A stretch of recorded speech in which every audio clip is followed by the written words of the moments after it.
राजस्थान में अजमेर का Sophia girls school देश में लड़कियों के सबसे नामी स्कूलों में एक। सोफिया गर्ल्स स्कूल में बड़े बड़े रसूखदार लोगों की बेटियां पढ़ने आती थीं। राजस्थान के कई आईएएस और आईपीएस अधिकारियों की बेटियां भी यहीं पर पढ़ती थीं। शहर में रहने वाले एक लड़के ने स्कूल की 9वीं क्लास की एक छात्रा से दोस्ती कर ली।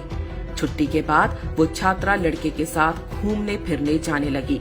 लड़के ने छात्रा की अश्लील फोटो खींच ली।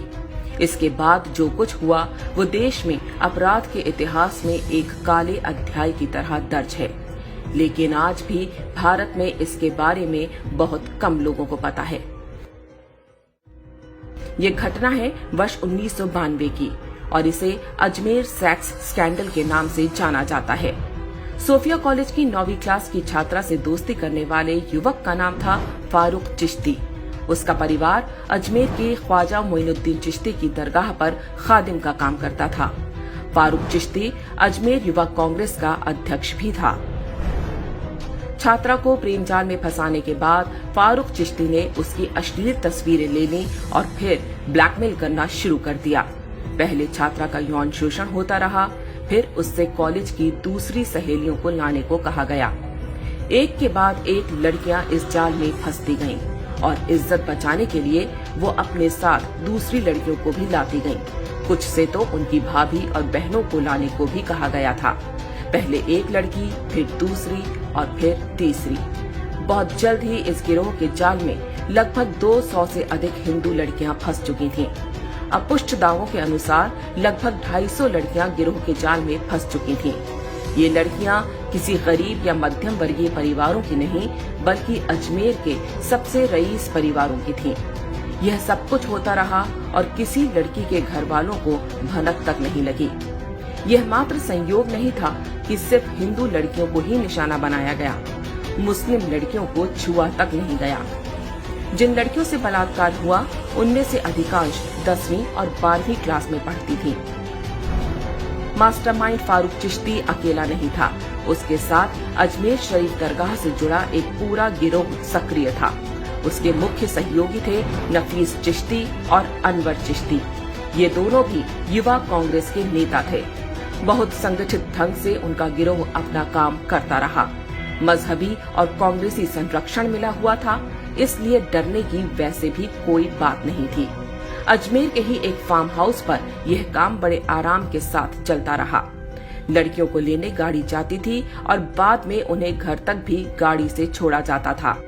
बलात्कार के समय उनकी फोटो खींच ली जाती थी ताकि वो किसी के आगे मुंह खोलने की हिम्मत ना करें। उस जमाने में आज की तरह डिजिटल कैमरे नहीं होते थे। तब कैमरे की रील धुलने जिस स्टूडियो में गई वह भी एक मजहबी व्यक्ति का था। स्टूडियो वाला भी एक्स्ट्रा कॉपी निकालकर अलग से लड़कियों का यौन शोषण किया करता था। ये ब्लैकमेलर्स स्वयं तो बलात्कार करते ही अपने दोस्त यारों को भी उपकृत करते। जिन लड़कियों के साथ बलात्कार और ब्लैकमेलिंग हुई उनमें से कुछ ने आत्महत्या करनी शुरू कर दी। एक ही स्कूल की छात्राओं का इस तरह आत्महत्या करना ही मामले की पोल खुलने का कारण बना। शुरू में पुलिस ने 8 आरोपियों को गिरफ्तार किया। समाज में बदनामी के डर से अधिकांश लड़कियों के परिवारों ने पुलिस में शिकायत दर्ज कराने से भी मना कर दिया। जो 12 लड़कियां हिम्मत करके पुलिस के पास गईं, उनमें से भी 10 बाद में पीछे हट गईं, क्योंकि आरोपी उन्हें धमकियां दिलवा रहे थे। बाकी बची 2 लड़कियों ने ही केस को आगे बढ़ाया।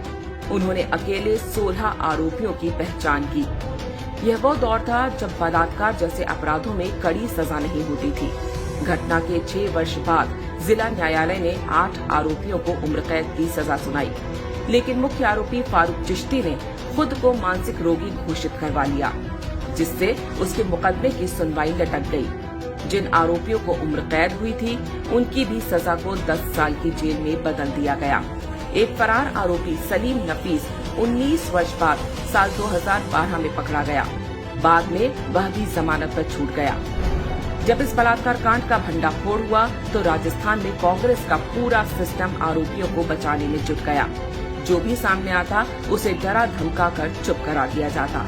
कहा गया कि आरोपियों पर कार्रवाई हुई तो सांप्रदायिक माहौल खराब हो जाएगा।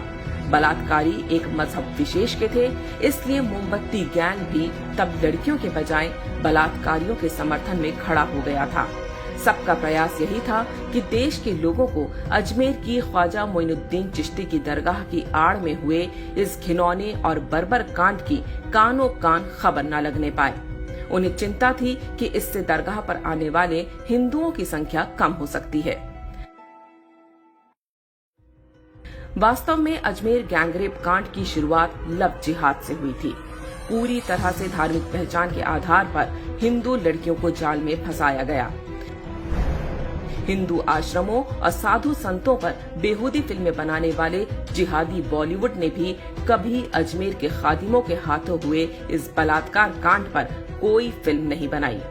अजमेर में मत्था टेकने के लिए जाने वाले हिंदू ना तो दरगाह के इतिहास के बारे में जानते हैं और ना यहाँ के खादिमों के हाथों हुए देश के सबसे बड़े बलात्कार कांड के बारे में। उनको ये भी आभास नहीं होता कि ये मात्र किसी सूफी की दरगाह नहीं, बल्कि यहाँ ना जाने कितनी अबोध हिंदू लड़कियों की चीख भी दफन है।